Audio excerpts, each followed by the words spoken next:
함께 나누는 본문 말씀 구약 창세기 9장 8절부터 17절 말씀입니다. 구약 성경 11페이지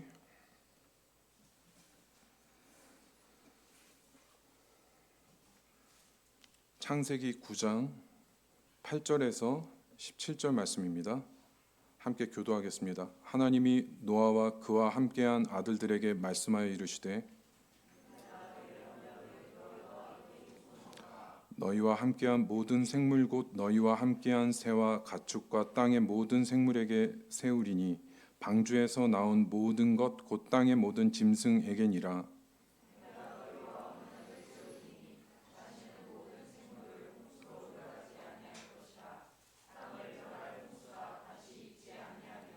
하나님이 이르시되 내가 나와 너희와 및 너희와 함께하는 모든 생물 사이에 대대로 영원히 세우는 언약의 증거는 이것이니라.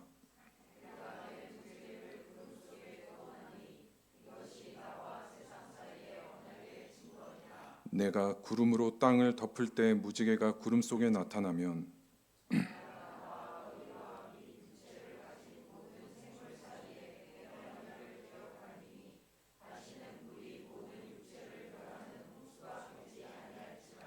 무지개가 구름 사이에 있으리니 내가 보고 나 하나님과 모든 육체를 가진 땅의 모든 생물 사이에 영원한 언약을 기억하리라. 다 같이 읽겠습니다. 하나님이 노아에게 또 이르시되 내가 나와 땅에 있는 모든 생물 사이에 세운 언약의 증거가 이것이라 하셨더라. 아멘. 오늘 무지개 언약이라는 제목으로 하나님 말씀 나누도록 하겠습니다. 우리가 살아가는데 믿음으로 앞으로 나아가지 못하게 만드는 어려움 중에 하나가 바로 트라우마입니다. 트라우마는 내가 과거에 겪었던 어떤 사건을 트라우마라고 하지 않고 내 기억에 새겨진 위협 자체가 트라우마라는 뜻을 가지고 있습니다. 물론 여러 가지 트라우마 종류가 있는데 가장 치료가 되기 어려운 트라우마는 가장 가까운 부모, 보호자, 권위 있는 자, 가장 신뢰했던 존재에게서 공포를 경험했을 때 그 트라우마는 치유하기가 굉장히 어렵다고 합니다. 그런 가장 가까운 관계에서 오는 공포와 두려움을 경험했던 사람들의 대표적인 트라우마 증상이 있는데 첫 번째는 과잉 경계. 항상 어떤 순간에도 최악을 예상하게 되고 지나치게 경계하는 마음이 있다는 거고, 두 번째로 통제 욕구. 다시는 내가 누군가한테 그런 공포심을 느끼지 않기 위해서 스스로를 굉장히 지나칠 정도로 보호하게 되는 겁니다.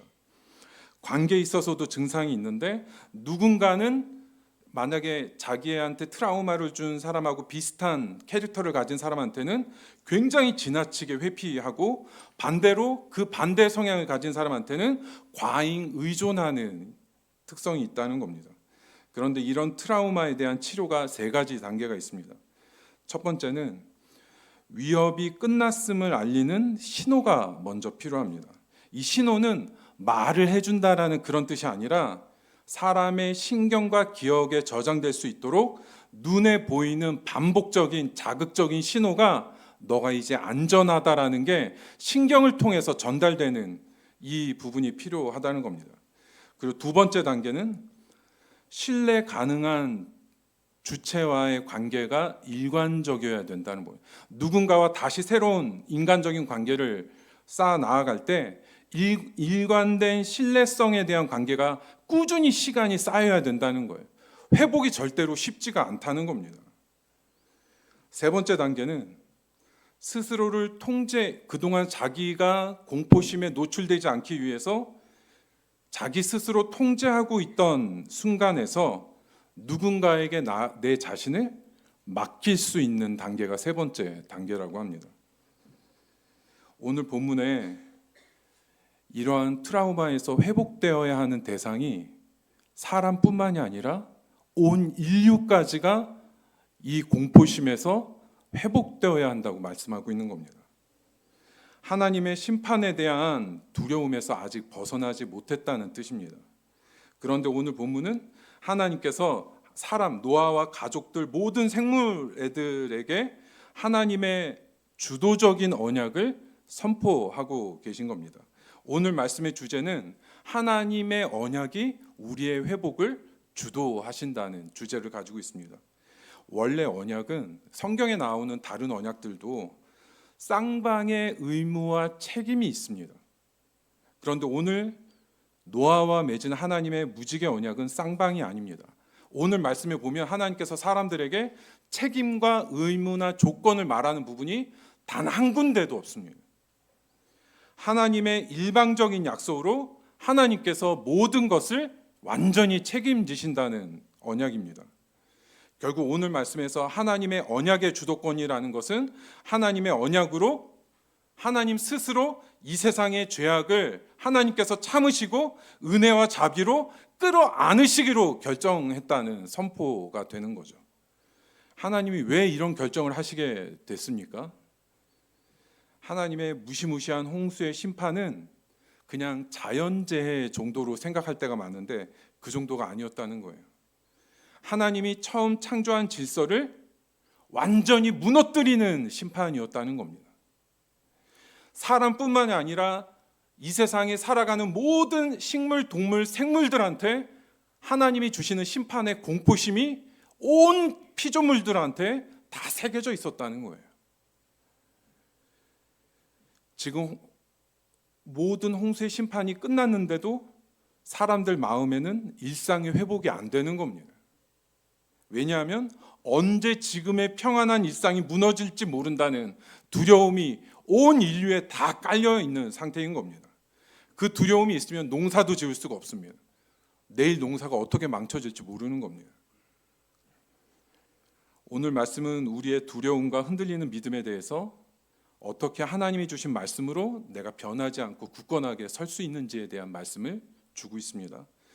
앞부분 8절부터 11절은 하나님의 언약의 주도권에 대해서 말씀하고 있고, 뒷부분 12절부터 17절 말씀은 무지개 언약의 내용과 기능에 대해서 말씀하고 있습니다.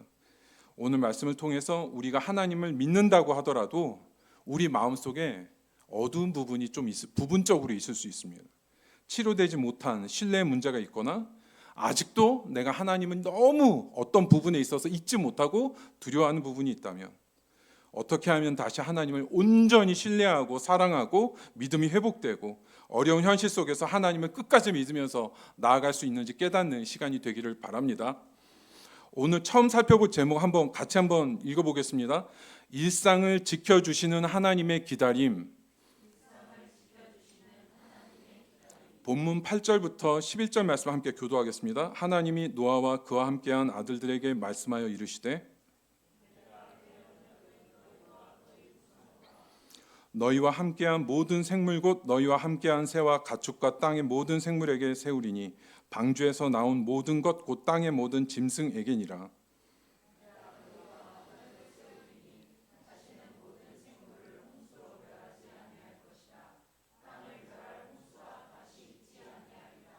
구절 말씀 보시면 하나님이 강조하시는 게 있습니다.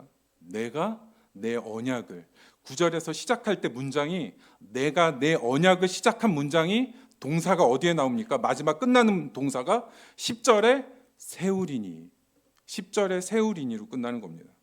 하나님께서 내 언약을 스스로 세우신다, 이걸 강조하고 있는 거죠. 그 언약을 세우는 대상이 노아와 가족들뿐만 아니라 모든 피조물들의 생물들까지 세우신다는 거예요. 왜 하나님의 무지개 언약이 사람뿐만 아니라 생물까지도 다 하나님의 언약을 주셔야 합니까? 홍수의 심판은 사람의 마음이 무섭고 공포스러운 그 정도가 아니었다는 거예요. 온 자연의 질서 자체가 깨지는 고통과 두려움이 있는 심판이었다는 겁니다. 그래서 하나님의 무지개 언약은 모든 생물까지 하나님께서 은혜로 책임지시는 언약이어야 하는 겁니다. 9절 말씀을 히브리어 구문으로 보면 하나님이 어떻게 말씀하시는지 더 다가오는데, 히브리어로 9절을 해석해서 읽으면 이렇게 됩니다. 이제 내가 볼지어다 내가 내 언약을 세우다, 이런 순서로 되어 있습니다. 원래 계약의 언약은 하나님이 지켜주신다 그러면 사람 입장에서 뭔가 해야 할 의무가 있어야 되는데, 무지개 언약은 하나님이 시작하시고 하나님이 의무를 지시겠다는 언약입니다. 하나님이 왜 이렇게 강력한 언약을 세우시게 된 겁니까? 그 이유가 창세기 8장 21절 말씀에 나옵니다. 제가 한번 읽겠습니다. 여호와께서 그 향기를 받으시고 그 중심에 이르시되 내가 다시는 사람으로 말미암아 땅을 저주하지 아니하리니 이는 사람의 마음이 계획하는 바가 어려서부터 악함이라. 이게 무슨 뜻입니까? 그렇게 무서운 홍수 심판이 지나갔음에도 사람의 죄악이 변하지 않았기 때문이라고 하나님 말씀하시는 거예요. 하나님이 주시는 심판의 공포스러움, 무서움이 사람의 죄를 변화시키지 못한다는 겁니다. 그래서 하나님이 선택하신 건 하나님이 먼저 나서셔서 언약을 세우시고 그 사람의 죄악을 참고 끌어안고 모든 심판을 막기로 하나님이 작정하신 거죠. 마틴 루터가 이 구절에 대해서 이런 말을 했습니다. 제일 중요한 말이 앞부분인데 우리도 오늘날 이 하나님의 위로가 필요하다. 그래서 엄청나게 다양한 인생의 폭풍우와 날씨에도 우리가 하늘의 수문과 기품의 샘이 하나님의 말씀으로 닫혀 있다는 것을 의심하지 않고 믿을 수 있어야 한다. 이런 말을 했습니다. 이게 무슨 의미입니까? 하나님의 우리를 향한 사랑과 자비하심으로 내가 죄악에 붙들려 있는 그 순간에도 하나님께서 이 세상을 막고 계신다. 이게 우리한테 위로가 되어야 된다는 뜻입니다. 우리의 마음이 좀 하나님 앞에 준비가 되었든지, 내가 좀 더 죄를 짓고 있든지, 아니면 조금 거룩하든지 내 상태와 상관없이 하나님이 일방적으로 내 자신의 죄를 인내하기로 작정하시고 모든 자연물이 질서가 깨지는 그 심판을 하나님께서 막으시겠다는 겁니다. 우리는 무지개 언약을 세우시는 하나님의 마음을 기억할 필요가 있습니다. 하나님의 자비와 사랑으로 영원히 우리를 참으시고 우리를 품으시겠다는 뜻입니다. 여기에 중요한 메시지가 있죠. 하나님이 지켜주시는 일상이 있을 때 하나님의 사랑을 믿고 돌아오라는 겁니다. 그 일상이 지켜주는 순간. 그런데 우리는 보통 하나님이 만약에 내가 평안하다고 생각하는 조건들 중에 어떤 한 조건만 나한테 어려운 일이 생겨도 그 한 가지 문제로 너무 아파하고 하나님을 원망하고 하나님을 향해서 마음의 문을 싹 닫아버릴 때가 너무 많습니다. 성도 여러분, 하나님의 사랑은 우리 삶의 무너진 부분에 있는 게 아니라 하나님이 남겨주신 것에 있습니다. 하나님의 사랑은 내 삶이 무너진 부분에 하나님의 사랑이 있는 게 아니라 하나님이 그럼에도 불구하고 나한테 남겨주신 부분에 있다는 겁니다. 이 끈이 있어야 우리 안에 회복이 있다는 겁니다.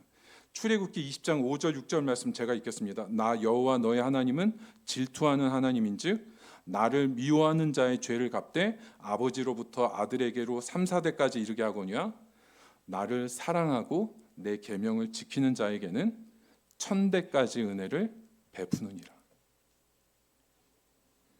하나님이 우리 죄를 징계하는 것보다 하나님의 은혜로 우리를 용서하시고 축복하시는 은혜가 비교할 수 없을 정도로 크다는 겁니다. 우리 삶의 어느 작은 한 부분이 약해지고 힘든 순간이 오더라도 하나님은 여전히 우리에게 남은 일상을 허락해 주시고 하나님을 찾을 수 있는 은혜를 베푸시는 그 하나님에 대한 사랑을 회복하라고 말씀하고 있는 겁니다. 우리에게 남겨진 삶에 대한 감사가 회복되는 은혜가 있기를 바랍니다.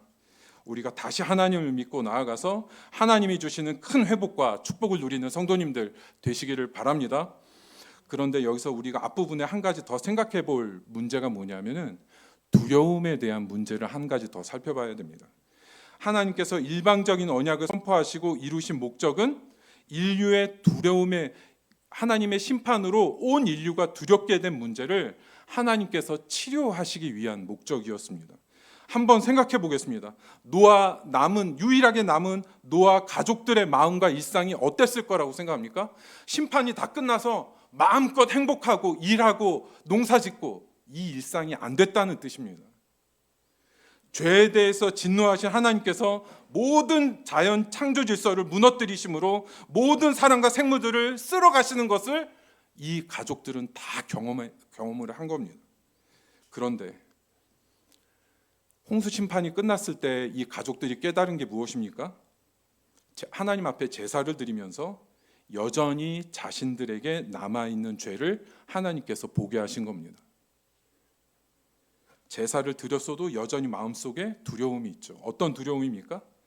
만약에 우리가 이렇게 살다가 또 죄를 지어서 잘못하면 다시 한번 하나님의 홍수를 내리시면 어떡하지? 우리가 지금 농사 짓고 열심으로 뿌리 내는 거 아무 소용없는 거 아닌가? 마음 놓고 농사도 못 짓고 내일이 보장되지도 않으니까 하루하루가 불안한 겁니다. 이미 몸에서 두려움으로 반응하는데 어떻게 평안한 일상을 살아가게 됩니까? 그래서 하나님의 방법이 무엇입니까? 11절에 보시면 다시는 이라는 단어가 2번이 반복됩니다. 하나님께서 노아 가족들의 신경과 마음에 새겨주시는 겁니다. 결코 다시는 홍수의 심판이 있지 않을 것을 굉장히 하나님께서 강한 어조로 말씀하시는 거죠. 하나님, 이게 무슨 의미입니까? 하나님께서 이렇게 말씀하시는 의미가 노아의 가족들에게 이런 말씀 주시는 겁니다. 내가 너희를 무조건적으로 사랑하고 인내해주고 너희들의 일상을 내가 지켜줄게. 이제 마음을 평안히 믿고 살아봐. 이 얘기해 주시는 겁니다.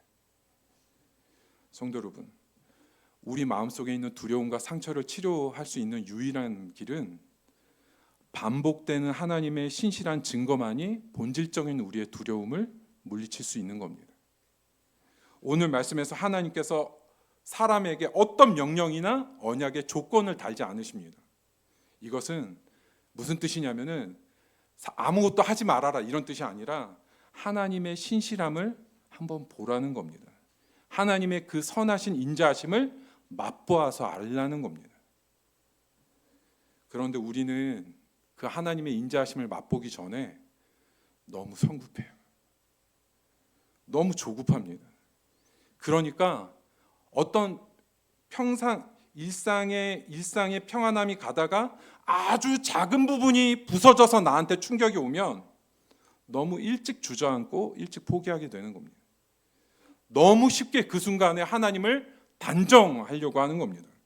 야고보서 1장 6절과 7절 말씀 제가 읽겠습니다. 오직 믿음으로 구하고 조금도 의심하지 말라.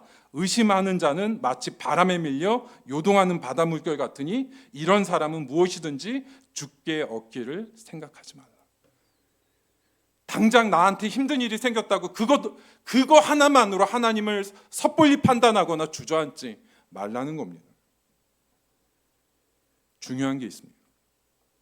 우리는 우리 자신에게 일어나는 상황을 변화시킬 수 있는 능력은 없지만 하나님에 대해서 마음을 결정할 수는 있습니다. 지금 당장 어렵고 힘들어도 하나님의 마지막 결론을 우리가 선택하고 기다릴 수 있다는 겁니다. 하나님의 결말을 볼 때까지 믿음을 멈추지 않는 겁니다. 다시 하나님을 신뢰하고 기다리고 인내하고 하나님의 선하심이 나타날 때까지 마음을 굳건하게 우리가 정할 수 있을 때 우리가 처음 믿은 그 믿음대로 하나님의 일하심을 보게 될 줄 믿습니다. 오늘 말씀 하반부에 대한 주제를 같이 한번 읽겠습니다. 우리에게 필요한 징조는 무엇인가? 본문 12절부터 17절 말씀 함께 교도하겠습니다. 하나님이 이르시되 내가 나와 너희와 및 너희와 함께하는 모든 생물 사이에 대대로 영원히 세우는 언약의 증거는 이것이니라.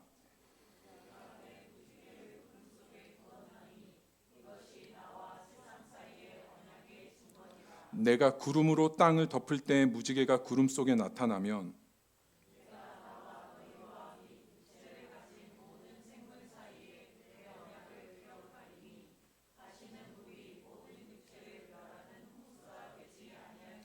무지개가 구름 사이에 있으리니 내가 보고 나 하나님과 모든 육체를 가진 땅의 모든 생물 사이에 영원한 언약을 기억하리라.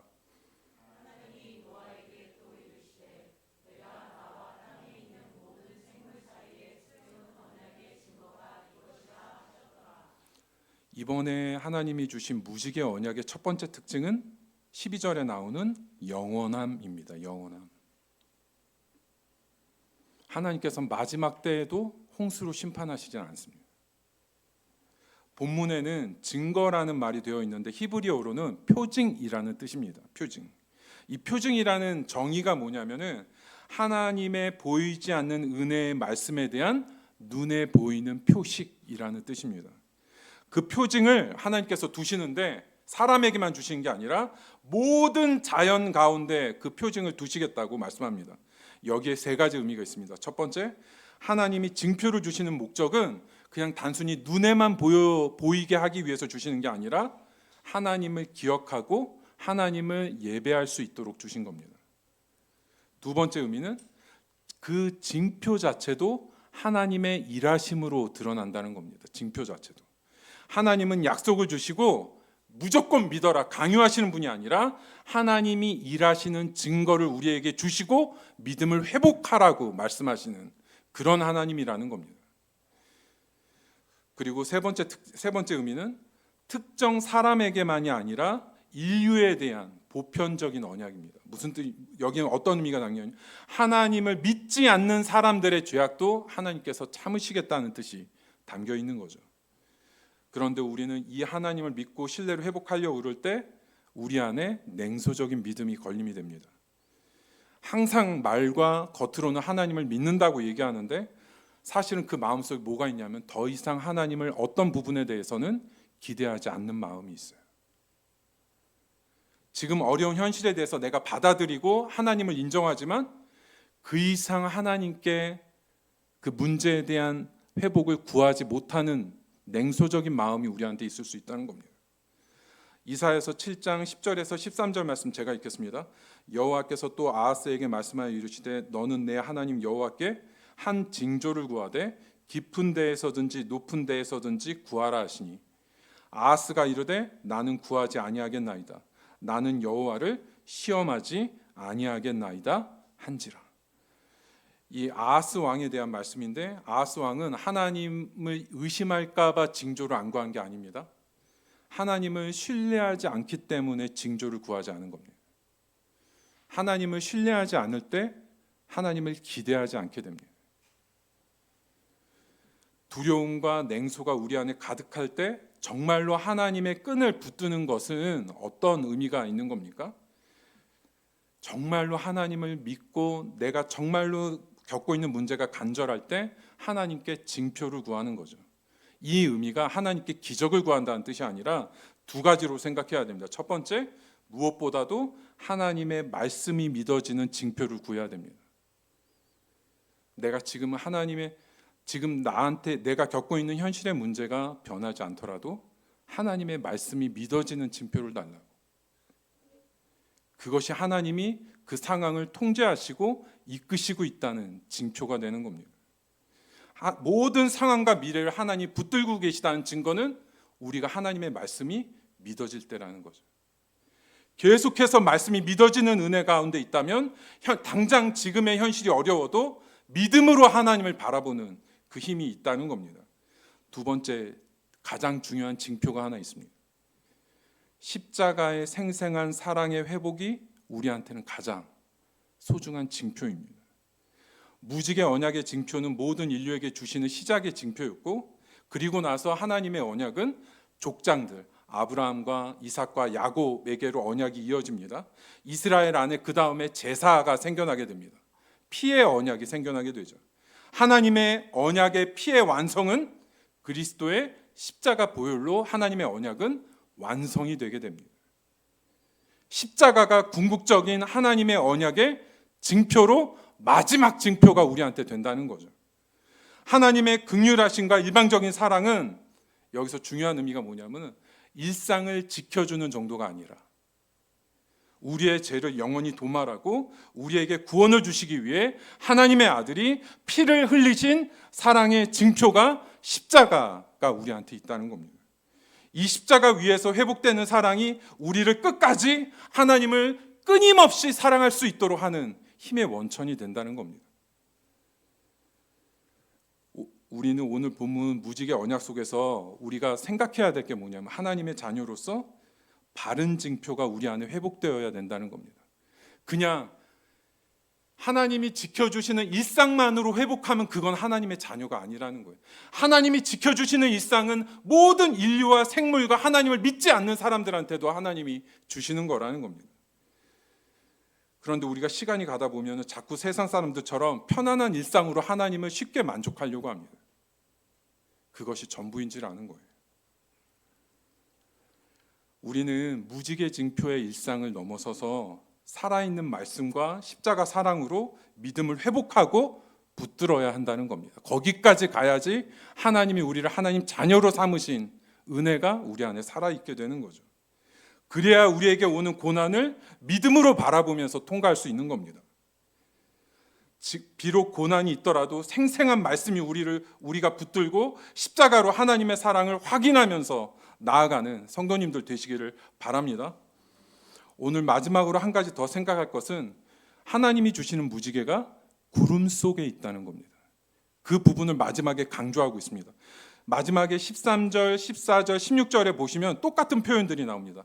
내가 내 무지개를 구름 속에 두었나니, 내가 구름으로 땅을 덮을 때 무지개가 구름 속에 나타나면, 또 16절에 무지개가 구름 사이에 있으리니. 이 구름이 무엇입니까? 여전한 하나님에 대한 두려움과 의심을 상징하는 겁니다. 그 속에서 비추는 하나님의 무지개가 있다는 거예요. 여기서 중요한 건 하나님께서 우리한테 우리 손에 무지개를 쥐어주시지 않는다는 겁니다. 어려움과 고난과 의심 속에서 우리로 하여금 스스로 무지개를 붙들게 하신다는 거예요.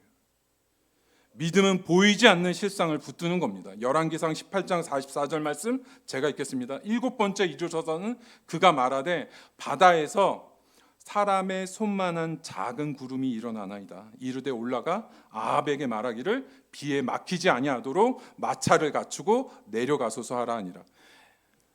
이스라엘에 가뭄이 내렸을 때 엘리야가 어떤 걸 보고 하나님의 회복을 확신합니까?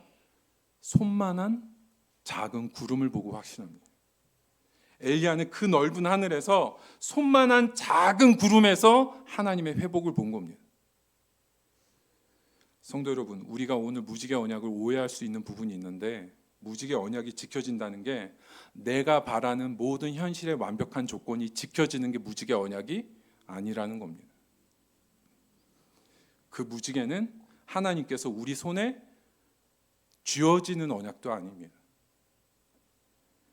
빽빽한 구름 속에 아주 작은 무지개 빛을 우리로 하여금 스스로 붙들게 하시는 겁니다. 작은 말씀의 빛 하나 생생한 능력으로 우리가 믿음으로 붙들 수 있기를 바랍니다. 이 작은 말씀의 빛에서 모든 두려움을 몰아내고 우리의 모든 트라우마를 물리치고 다시 새롭게 하나님을 신뢰하는 은혜가 있기를 바랍니다. 오늘 말씀을 통해서 모든 두려움과 어둠들 물리치고 하나님을 더욱 굳게 신뢰하고 맡길 수 있는 성도님들 되시기를 바랍니다. 오늘 말씀 생각하면서 기도하겠습니다. 오늘 말씀은 하나님의 일방적인 무지개 언약이 하나님의 지극한 인자하심과 사랑 때문이라고 말씀하고 있는 겁니다. 그런데 우리가 만약 우리가 요즘 살아가는데 어떤 마음에 걸리는